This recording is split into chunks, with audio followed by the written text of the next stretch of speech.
Storie di calcio negato, blindato, parlato, urlato. La partita con la miccia innescata è nata in un giorno di metà settimana, quando sono state trovate 4 molotov in un cassonetto vicino allo stadio, pronte e preparate con troppa cura per essere frutto di uno sprovveduto tifoso testa matta. E così, porte chiuse, diretta TV regionale, riavvolgendo il nastro del giorno della paura, ad Avellino un apparente distacco nei covi dei tifosi, attesa e ingannata coi giochi di una volta, senza diavolerie tecnologiche e poche parole. Non lo so, io penso che sia stata tutta una cosa montata, spero che mi sbagli. Però. Non rassegnazione ma fierezza e rabbia a Castellammare, laddove i tifosi si sono sentiti condannati prima ancora che le prove certificassero la loro colpevolezza. Anche le tifoserie di tutta la Campania si sono riunite e hanno deciso, adesso non è che magari qualcuno più in alto si offenderà pure, che un po' delle persone normali possono prendere delle decisioni.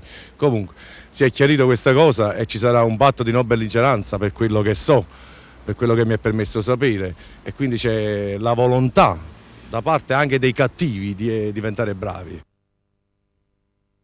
Capuano, dall'ennesima dimostrazione di abilità in panchina, l'Avellino, involuto e spento di questi ultimi tempi, perde ancora di vista il Ravenna, ma non ingannino i 6 punti di distacco, perché gli irpini hanno da recuperare una gara interna con il Martina, dunque coraggio e fede.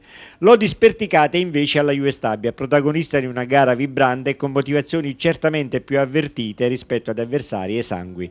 Tra i locali in Graspolvero Bacchelè, Gennaro Esposito, Capitan Rinaldi, Alfredo Femiano, ma tutti hanno guadagnato la classica pagnotta. Prestazione inguardabile dell'Avellino, porcari su tutti, e per il resto una costante tattica, lanci lunghi per le punte, inesistenti gli inserimenti dei centrocampisti, con il risultato che Benassi, il portiere di casa, è rimasto inoperoso.